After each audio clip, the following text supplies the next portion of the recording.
Roxana Robinson is the author of 10 books, 6 novels, 3 story collections, and the biography of Georgia O'Keeffe.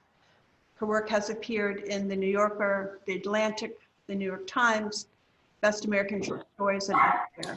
Jesus Christ, I'm gonna kill Mute yourself, please. Mute yourself. She's recipient of a Guggenheim Fellowship and the Barnes & Noble Writers for Writers Award, among others, and she's a former president of the Authors Guild. And then on a more personal note, I know a lot of you have been with us through this entire Cornwall Reads Great Fiction series. Roxana offered to do this when we first became aware of the pandemic and we were closing down, and she said, I'll read something to people. And it's just been a wonderful series of events. We're very, very grateful for it. And who would have thought that nearly a year later we'd be still working this way. But I do just want to make a very warm thank you to Roxana for reminding us of the wonderful things in the world and keeping our focus on better things. So Roxana, I think I won't talk any longer. I'll mute myself now if you'd like to take over. Thank you. Thank you. Could everybody please mute yourselves, especially those of you who have beloved animals in the room with you? And let's see, we don't know how, I'm admitting everybody who's waiting. Okay, so let me say a couple of things about Anna Karenina before I begin. Thank you all for joining me. This is going to be, if you haven't read this great book, I almost envy you because it's such a wonderful experience. We're going to do this together. I am not an academic, so there may be questions that you want to ask me that I won't be able to answer, but I do want you to ask any questions. And also, I encourage you right now to use the chat function and just to say hello and say who you are and to say hello, because this will establish a community for us all. You will see who else is on this call, and you can start feeling like part of a group instead of part of a sort of faceless internet event. So the way I'm going to arrange this is I'm going to talk in 3 sections. I'm going to talk about Russia and Tolstoy and translation. And after each session, I will stop and look at your questions. I encourage you to ask questions. There's no such thing as a stupid question. This is a vast novel. It contains multitudes.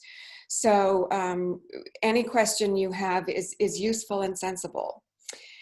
I'm also going to ask you, as we go through this book, there are no quizzes, there are no papers, there's no homework except to read the work, which is about 100 pages a week. But what I would like you to do is every week, if you can just make a note of one thing that strikes you about the text.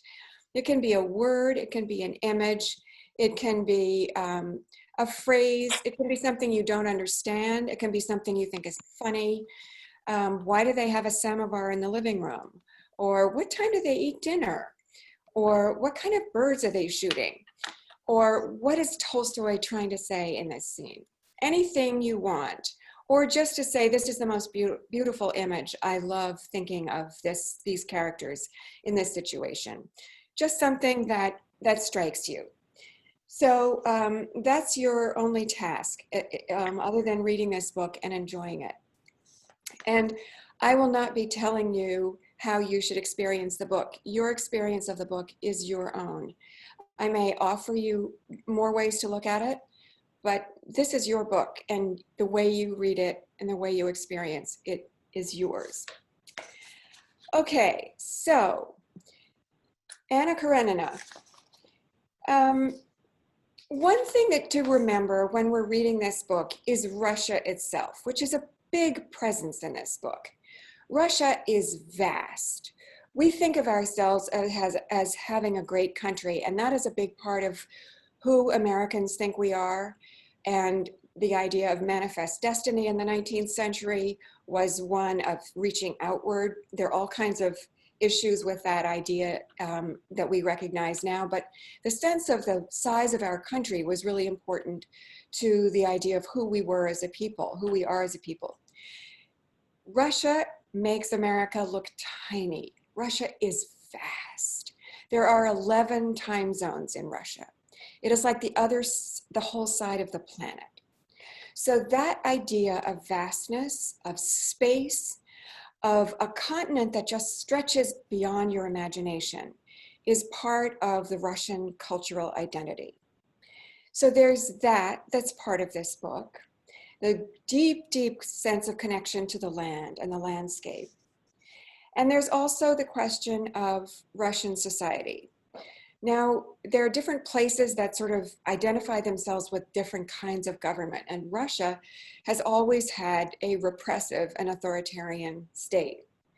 I'll give you a little sense of it. The other thing about the vastness of Russia is the Slavic identity.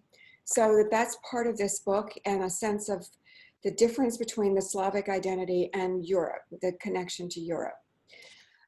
So remember the vastness of the steppes and Siberia, and the stretch that goes from China to Europe. So the sense of nomads and tribal identity is very different from the one that we think of in this country. Catherine the Great was a German princess. She ruled from 1729 to 1796, so most of the 18th century. She was very strict and repressive. It was a very repressive rule. She extended the institution of serfdom, and the czars who followed her were even more authoritarian, and censorship, arrest, imprisonment, and banishment were rife. So Siberia was used for centuries as a place of exile and banishment. Now, the person Peter the Great, who followed, I guess he was after Catherine. I don't know if he followed her directly, but anyway, he was the one that founded St. Petersburg. He was the one who turned away from the vastness of Russia and its Asian identity. And he was the one that opened Russia to Europe. He created St. Petersburg, which is a port which connected Russia to Europe, which had never been done before. And he created that city in what was basically a swamp, a tidal swamp. And he had traveled in Europe, which Russians didn't traditionally do. He traveled to Europe and he loved what he saw. And so what he did in St. Petersburg was to create a sort of a European encampment.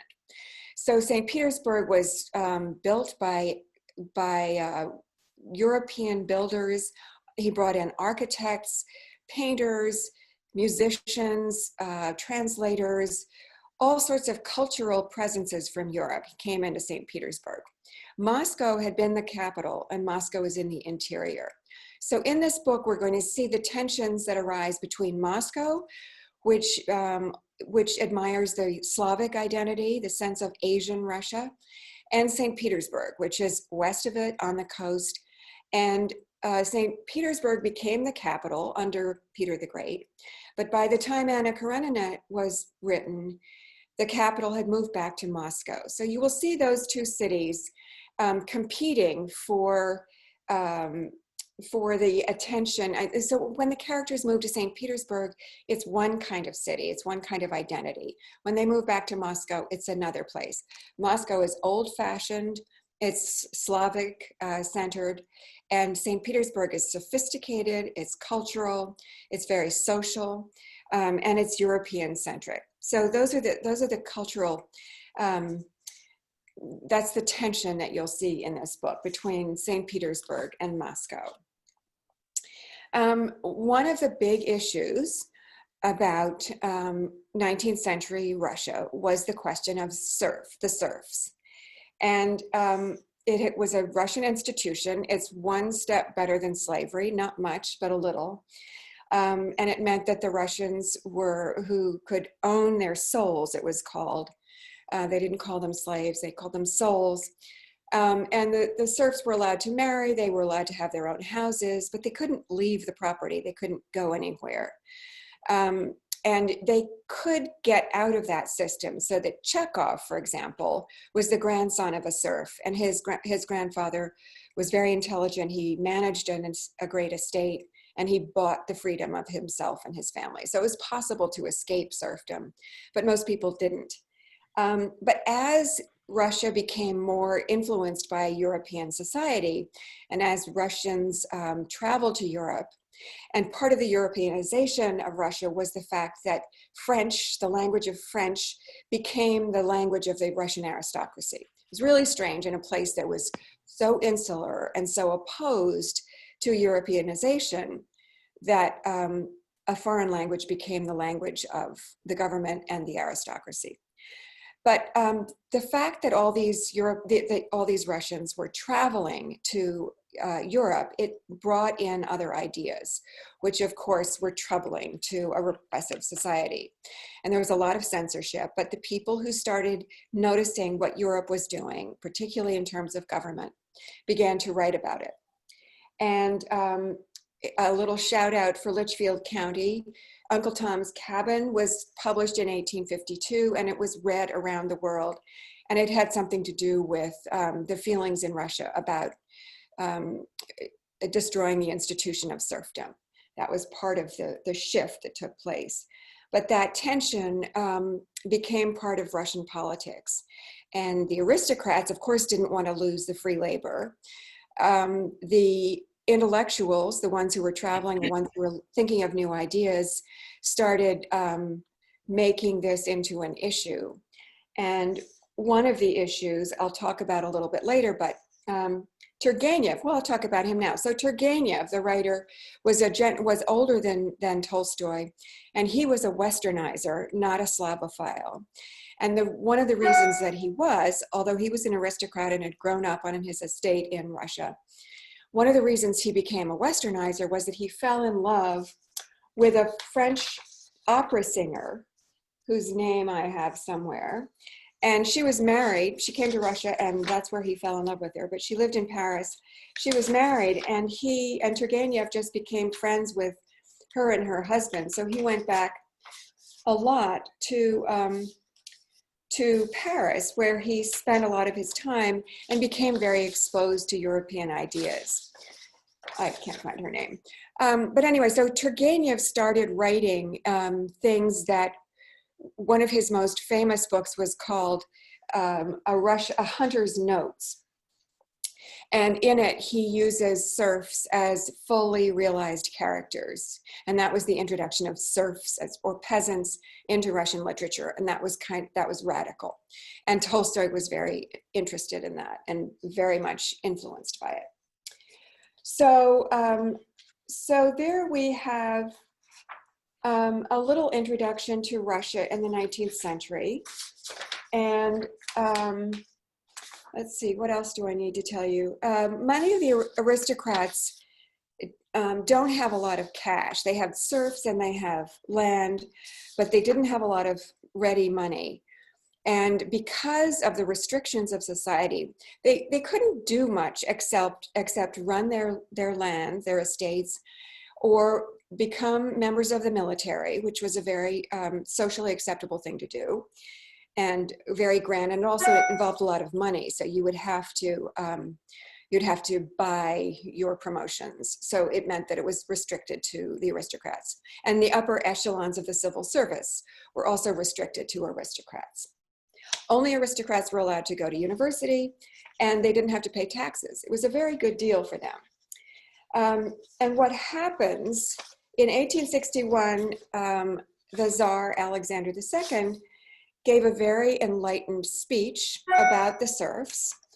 And he says, and this is to the marshals of the nobility. Sorry, this is 1856. It was several years before serfdom was abolished. He says, "My intention is to abolish serfdom. You can yourself understand that the present order of owning souls cannot remain unchanged. It is better to abolish serfdom from above than to wait for that time when it starts to abolish itself from below. I ask you to think about the best way to carry this out. It's very enlightened for a czar to make this message, to deliver this message to a very repressive society. And the emancipation of the serfs took place in 1861. And it drove the aristocrats crazy because they lost free labor. And what it meant was, and we'll see this in Anna Karenina, you'll see it in Chekhov, the cherry orchard, the family has to sell the cherry orchard. The aristocrats started selling off land and they started selling off the forests because they didn't have the money to continue their lifestyles without free labor. So there was that was going on.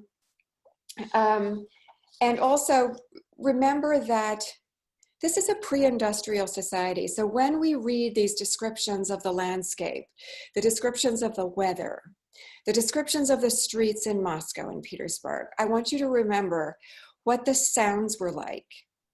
There were no engines. There was no pollution. There was no industrial pollution. There were no smells of gasoline. It was, the only sounds and smells were natural ones. So that this landscape is much more accessible. And the smells you would smell were those of natural animals, dung, horses in the street. You would hear cows in the countryside. You would hear ducks and geese and chickens. So, and this is something that Tolstoy is enormously aware of. And so is Chekhov. So the landscape of Russia is a big, big part of this book and a part of much of Russian literature. So, so I think that is all I need to tell you about Russia. So now I'm going to look at the questions and see if anybody has any and if I can answer them. Here is Don Kimmelman, who lived in Russia and who knows more about it than I do, but he doesn't ask a question. Okay, I don't see any questions. So thank you all for saying hello. I'm glad to see you all here. Okay, I don't see any questions, so I'm going to go on to the next part that I'm going to talk about, and that is Tolstoy himself. So Count Leo Tolstoy, and just to explain this to you, I never understood this until I met someone else who was called Lev, and I said, why is it translated as Leo on the books, but it's actually Lev? And he said in Russia, the name is pronounced Liev, like Leo. So that's why Leo is the way it's translated. He was born in 1828 at a place called Yasnaya Polyana. I don't speak Russian, so my pronunciation will be poor, which translates as sort of as Bright Glade, which was his mother's family house. His father was a count, Count Nikolai Tolstoy, from a not very old aristocratic family. That they were German immigrants actually originally. His mother's family, Volkonsky, was very old and very aristocratic. And his grandfather was an army officer who was not rich enough to continue in the army. He couldn't go on buying commissions or promotions. When he was 16, he fathered a child with a maid. This was Leo's half-brother, Michenka. And this is something that is common, as far as I can tell, in aristocratic Russian society. There was so much intermingling with servants, and there were so many affairs. There were lots of households that had an illegitimate child, sometimes the illegitimate child of the aristocratic mother in the household.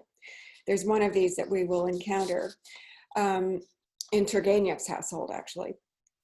So that, and these children would be brought up as wards, and sometimes they were a neighbor's child that, and the neighbor said, would you please bring this child up?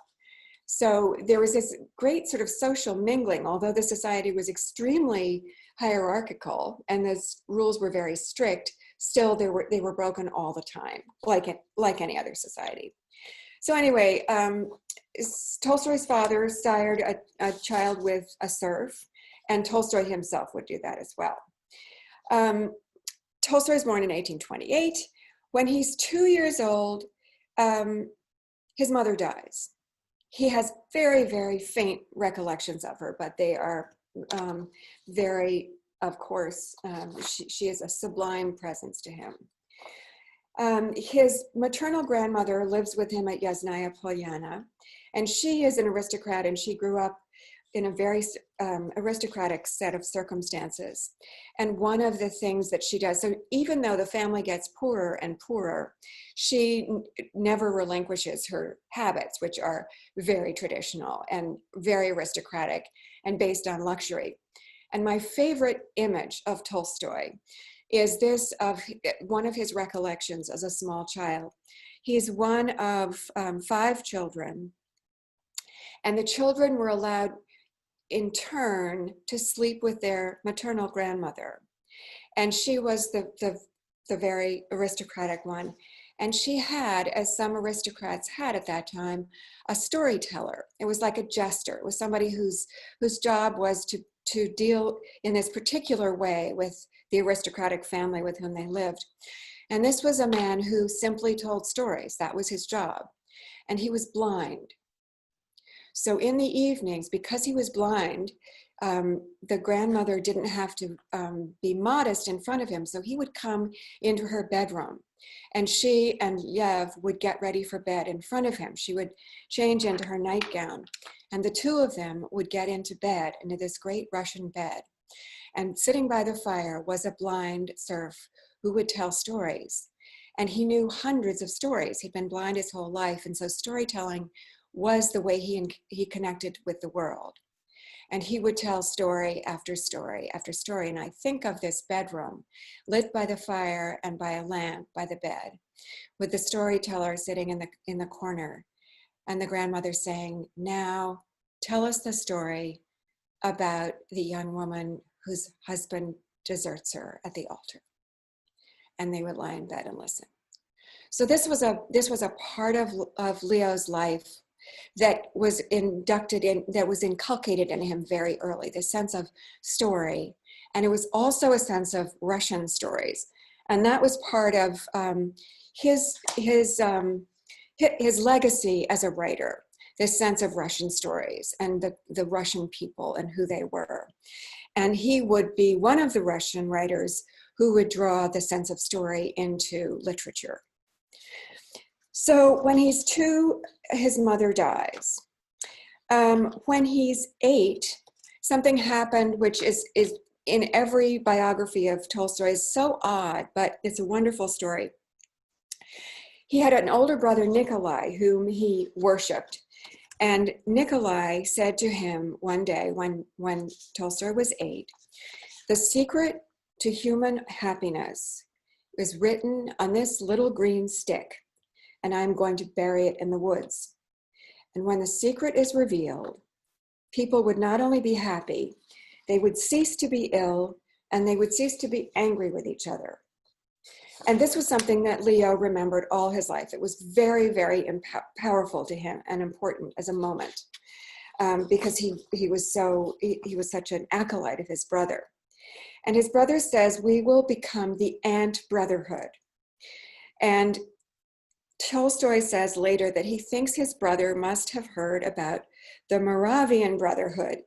Ant brotherhood in Russian, forgive my pronunciation, is this, Moravenie Bratya. But the Moravian Brotherhood is Moravsky Bratya. So he thinks his brother mixed up the words ant and Moravian. But for Leo, it became part of his spiritual journey, this moment in which he thought the happiness of the world depended on this green stick. And he was actually buried after he died in the place where that green stick was buried, in the woods. So that was an important part of his life. Another important part was when he was very young and he watched one of the serfs walking with another serf, someone who was one of his favorites, an under coachman that everyone loved. And the coachman looked very, very disconsolate. And he said, "Where are you going? Why do you look so unhappy?" And the other serf said, "I'm taking him up to the outbuilding to flog him." And Lev and his brother were so horrified that this would happen. They didn't know about flogging. They didn't know that it happened. And they came back and they told their aunt, and she said, why didn't you stop it? You should never have let that happen. So that was the other thing he learned, was that he had control. He had some kind of authority over this world in which he lived. And his family was actually very kind, and that was a completely anomalous episode. Apparently, his family was opposed to punishing, the use of corporal punishment. Anyway, when he's 8, when he's 9, his father dies, so he's now a complete orphan. He lives at Yasnaya Polyana with a grandmother. And the next year, his grandmother dies, and they go to live with a very religious aunt. Another aunt lives with them, and in 1841, she dies. The children go to Kazan, which is east of Moscow, to live with another aunt. So my point is that Tolstoy lives a childhood which is completely turbulent in terms of any kind of parental guidance. And I think it's one of the things that was important to his feeling about how he should view the world. That most of us grow up with parents who have come to some kind of accommodation with the way the world is. And we have, our parents think, well, I wish democracy weren't like this, but I've come to terms with it because I get that from it. Whatever it is, the environment, I shouldn't drive a car. I know that it is polluting, but I drive it because I have to get to work. So you grow up in this kind of sheltered, protected philosophical space in which your parents tell you how to view the world. Later on, you may challenge that, and you may challenge it absolutely and say, I disagree, that's not the way I want to see the world. But you have that sense of protection, and Tolstoy never had that. He was passed around from one relative to another, and they all had wildly differing ideas. One was deeply religious, one was very progressive, one was kind of repressive. So he grew up not having any sense of philosophical stability, and he was wild. And there's a word in Russian called dikost, which means wild or strange or shy. And it was applied to the Tolstoys as a family. And they were wild, and Tolstoy himself was very wild. And he had a crazy sort of great uncle who was famously, he went to the South Seas. He got on a ship sent by the Russian government to go around the world and to explore everything they found. And he got his full body tattoo in the South Sea, and he was so obnoxious that he was put off in the Kamchatka peninsula on the way home because everyone was so irritated by him. He was so wild, and he had an orangutan with him, and they put him and the orangutan off the ship. So there was this sense, and of course Tolstoy loved that idea that somebody would be so wild and so eccentric and have his own ideas that were so opposed to the rest of the cultural landscape around him, that he was a free individual. So there's this sense of freedom and individuality that Tolstoy loved, and we'll see that in Anna Karenina, the sense of somebody who can stand up to the rest of society, who hates society's rules, and who has to find his own way. So there's that as a sort of legacy. I will speed through the rest of it. I'm going to run over a little bit, and I apologize again for the technical problems we had at the start. So those of you who can stay a little later, I will keep going a bit after 5, and just because we got started so late. So he goes to university and then drops out. He can't really, he just doesn't like rules. He doesn't like being told to do things. So he doesn't continue, he doesn't get a degree from the university. He goes into the army. He becomes a gambler. He can't stop himself from gambling and loses huge sums of money. Starts writing a diary, and in the diary, as one of his biographers said, he sets down the questions or the problem that he will deal with for the rest of his life, and that is, the difference between what he wants to do, what he thinks he ought to do, his responsibility as a human, which is to get up early, to learn German, to take care of the land. He has a whole list of resolutions that he will do. And then the next day he will write and say, didn't get up until 2, got drunk last night. And then he goes off gambling and he loses so much money. He comes into the inheritance of Yasnaya Polyana himself very young. And he goes back and forth joining the army and dropping out of the army. And when he's in the army, he gambles, and he gambles away so much of his inheritance. He keeps having to write to a brother and say, sell another village. I've just lost 1,300 rubles last night. He can't keep himself from doing that. And Yasnaya Polyana is a wonderful house built in a sort of a horseshoe with a great big house in the center and wings on either side of it. And he loses so much money that he sells the house, which is carted away brick by brick to a neighbor who always wanted it. So his beautiful ancestral home is now just 2 outbuildings facing each other. And that's what he lives in for the rest of his life because of his gambling habit. He goes to the Caucasus, and he, influenced by Turgenev, who writes about the Russian peasantry, he writes a famous book called The Cossacks, which is essentially a book about what it was like to be in the Caucasus and what the Cossacks were like as a people. It's called a novel. It's not really a novel. It's really a sort of a 19th century travel book. But that and his reporting from the Caucasus, and they're fighting there the way they still are, Chechnya, the Cossacks, the Russians, it's a hotbed of tumult, really. But his reporting on that has been called the first contemporary military journalism.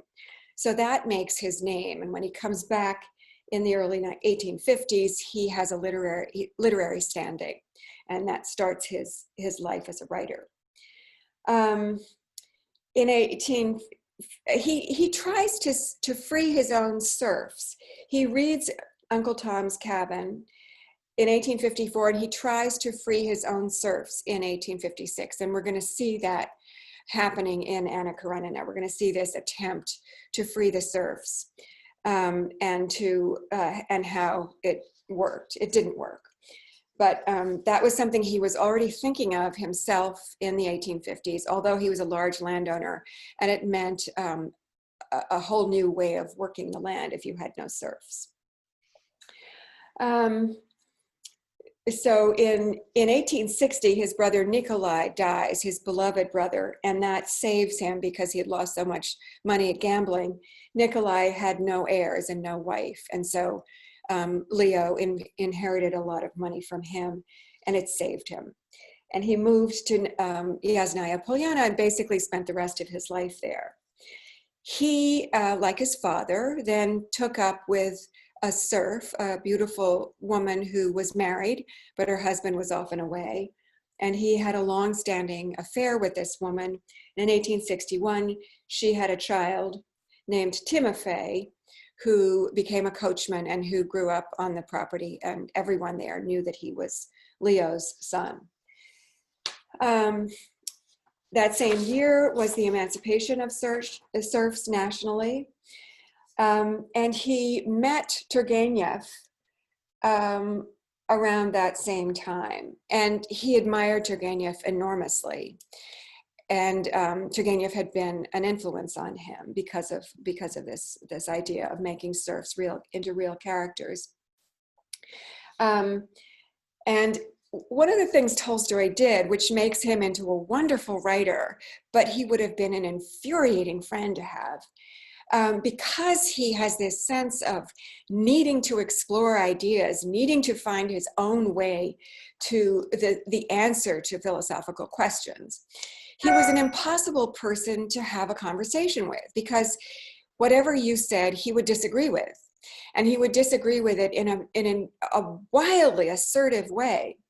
So that although he admired Turgenev enormously and thought he was one of the great writers, within a few years, he was so infuriated by Turgenev that he, first of all, Turgenev read out loud to him from Fathers and Sons, and Tolstoy thought it was so boring that he went to sleep. This is not something to do to a writer friend of yours if you want them to feel that you're a close friend.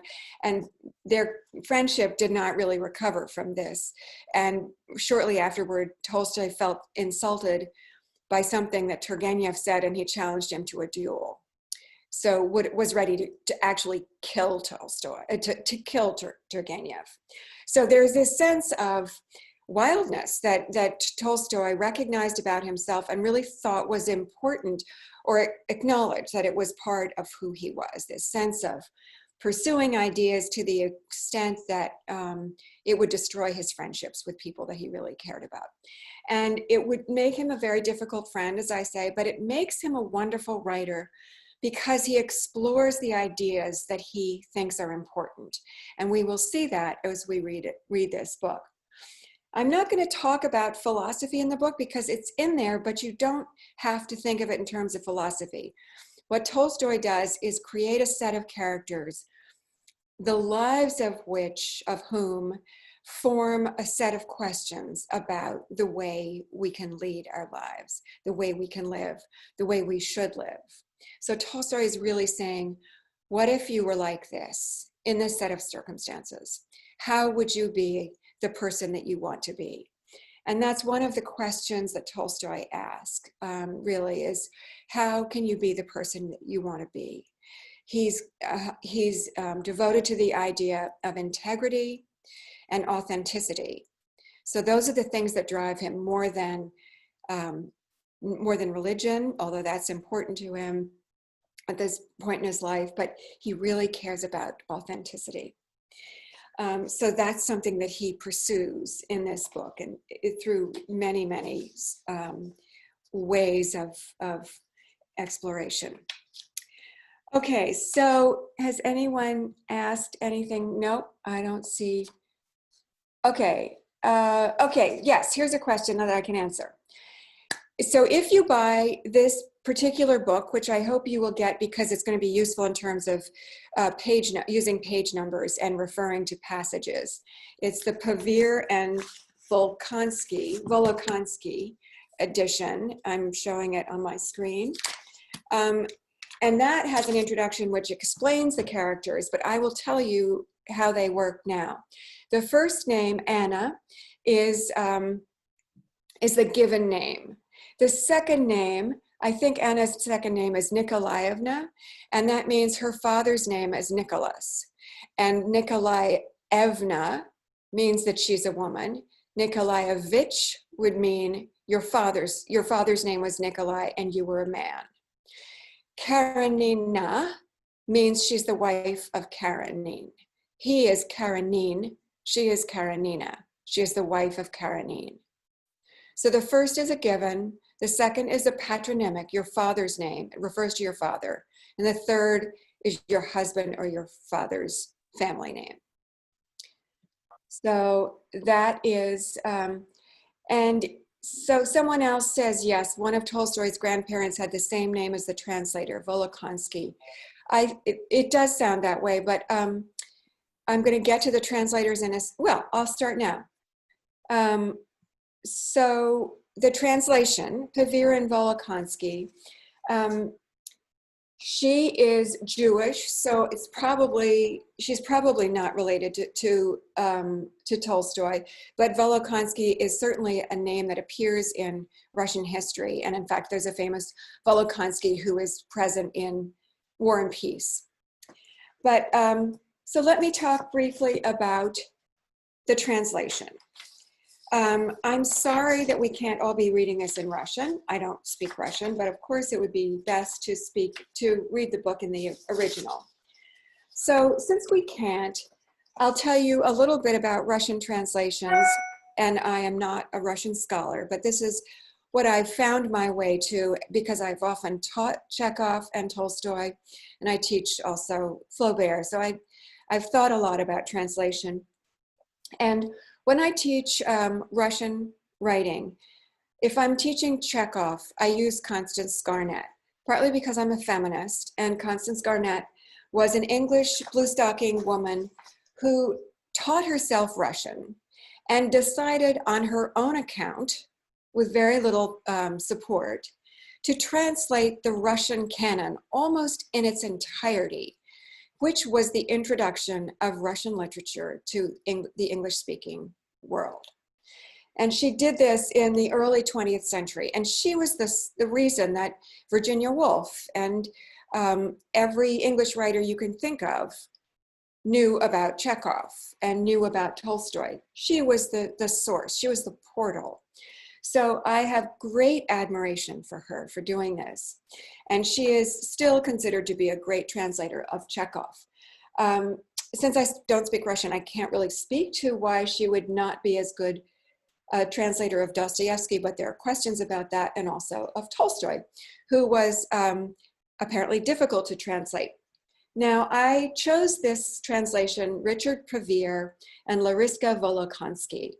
There are several things that I love about it, and you can read a wonderful interview with them on the Paris Review. It's really worth subscribing to the Paris Review just to get this.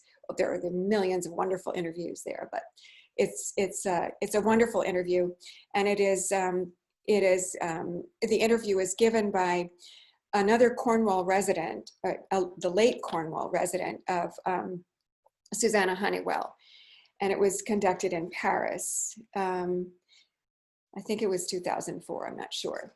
So Richard Pavir is an American, and he was a shipbuilder in Maine. He was always a scholar and a poet, but that was his day job. And he met Larissa Volkonsky, who grew up in Soviet Russia and emigrated to this country and went to the Yale School of Divinity. And the two of them met, and they also, on their own account, decided to translate some of Russian literature. And they started out very small, and they ended up by doing Anna Karenina, and it became unexpectedly a huge, huge success. And Oprah's book club chose it in 2004, and it became a bestseller. And the Moscow Times wrote, this choice by Oprah was the greatest promotion of Russian literature since Omar Sharif cantered across the steppe in a fur hat as Dr. Zhivago. So Moscow has been watching, and they are paying attention to what we do. Anyway, it was great because suddenly Anna Karenina was a bestseller, which it should be. But what I love about this particular translation is that it always it solves for me what it seemed to me the problem about translation, which is that translation should always be done by the person whose mother language is the one being translated into, I think, because only you will know exactly how that language should sound. And we've all read glaring errors that take place because somebody's not, it's not the mother language. So what happens with this couple is that Larissa says, Susanna Honeywell asks her how she does it, and she says, "See this lamp and that ugly little board? I sit there and I write the first draft with a pencil. I try to be very close to the text, which is sometimes more possible, sometimes less. In the margins, I point out everything I see. For example, this is a Russian proverb that rhymes, or this is a cliche, totally banal, or this is a cliche, but not quite a cliche, like to defend something to the last drop of his blood would be a Russian cliche. But Dostoevsky just says, to the last drop. I will note if it's a repetition of the same word, if it's almost the same word, or if it's almost the same word, or if it's a parallel construction." So what she would do is write, when she came to the word pumpkin, she might write, this is an edible gourd that lots of people grow. It's very popular in the country. But it's also it's also something that plays a part in a sort of semi-satanic satanic rite that takes place in the fall when people light it and put candles inside it. So that's something that you might not know about the word pumpkin. And she might also say it's also a term of endearment. So if you were simply looking at the dictionary at the word pumpkin, you wouldn't get all these layers of information that she can apply to it. But she doesn't do a good draft. She gives it to Richard. And Richard absorbs all these things that she's telling him. And then he tries to put it into English. They go back and forth through several drafts, and then they challenge each other's words. But I love the idea that two people, and that they're married to each other. I like that too, because it means they know each other so well. They understand what each of them means. And Susanna says that in the beginning of the interview, they're very reserved and very formal. But by the end of the interview, they are finishing each other's sentences. So you have this sense of this very, very close intellectual companionship. So that is why I've chosen this translation, and it also is very distinguished, and it won the Penn Translation Prize and has been admired throughout the literary world. So I'm not just doing it because I like the idea of husband and wife doing it. So that's a brief introduction to this book. I want you also to pay attention to the idea of Turgenev as a literary predecessor, and also be aware of Pushkin. Pushkin was a great presence in Russia. We have nothing like him in this country. He was a god in Russia. He was the grandson of a slave who was brought to the court, and Pushkin himself was a man of such distinguished intellectual capabilities and social ones that he had entered the upper classes. He had married an aristocrat. He lived in St. Petersburg, sort of a part of the court. And he was the person who reconciled the notion of the Russian cultural heritage, fairy tales, folk tales, the steppe, the tribal presence, this sense of melodrama, the Russian folk tales, midnight trysts, galloping horses, duels, this wild sense of Russian drama, and he made it into literature. So what he did was validate this wild Russian past, which the Russians clung to, but couldn't reconcile it with the sense of Europe and cultural sophistication that the idea of literature allowed it to have. So Pushkin joined these two notions of this wild Russian landscape with the idea of literature, and everyone admired Pushkin. He was a great writer. So he celebrated the Russian soul in a way that no one else had done. And he was also telling the stories that everyone had learned at the knee of their grandmother or the serf who took care of them. So he joined these two notions of society and the wild Russian past. When Pushkin died, he died at a duel. He was having a duel. I forget if it was, he was having an affair with someone or his wife was, but anyway, it was adultery at the cause of it. And he received a fatal wound. Pushkin's house is open to the public. And as he was failing, all of Russia was gathered, waiting to see what would happen to Pushkin. And there is a page from, it's a piece of foolscap that is still nailed onto the inside of the door of Pushkin's house. And it is the notices that the doctor wrote, where somebody from the doctor would come in at 10 o'clock and say, he's better, his fever is abating, and at 11, his fever is risen again, and at 12, his pulse is flickering, and at 2 o'clock, he is failing.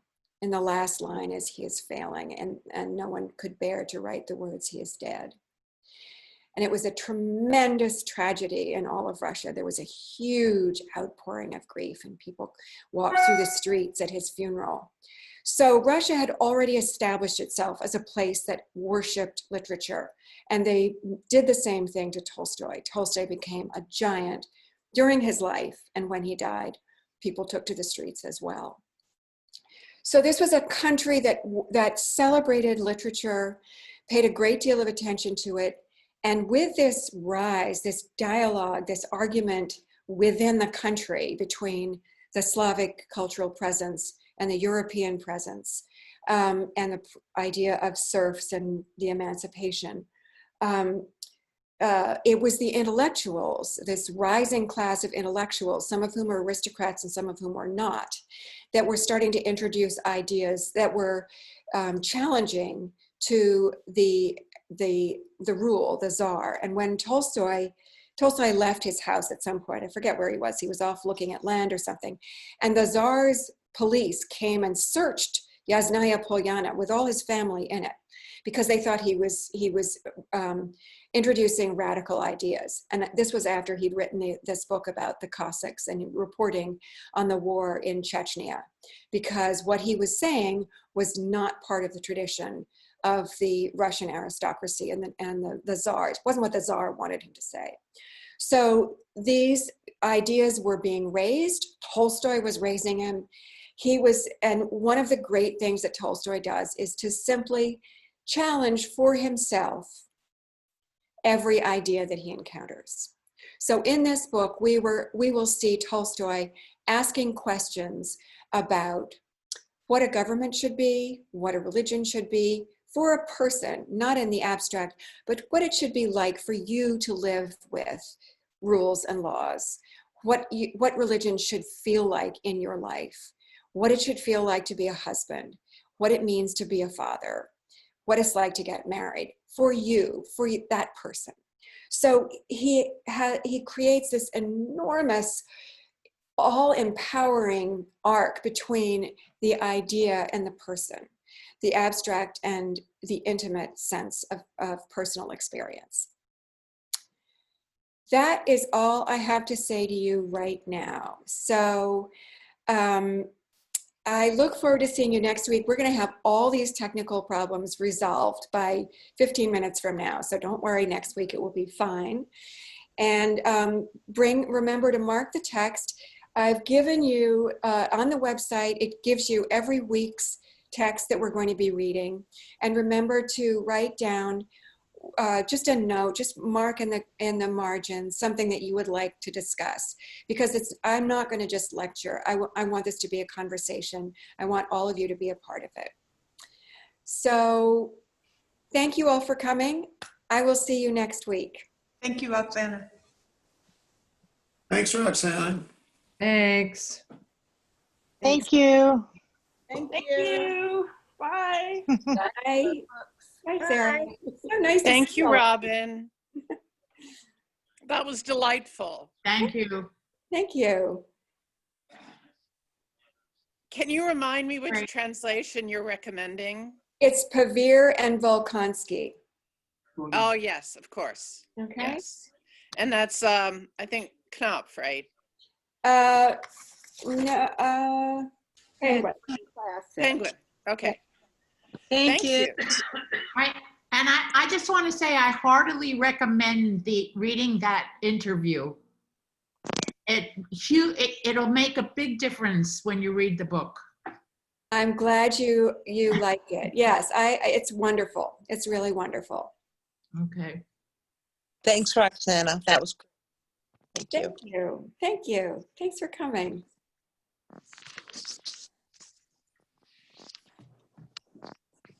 So here's somebody, Kathleen Hulser, are you there? Here's a question saying the conversation seemed very sophisticated.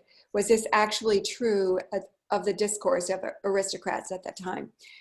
It's true to Tolstoy's experience. He did go to university. He knew people who were very, very well educated. So he's not making that up. Thanks. Okay, I'm leaving. See you next week. Arrivederci. Thank you. Bye. Thank you. Thank you, everyone. Bye-bye. Thank you.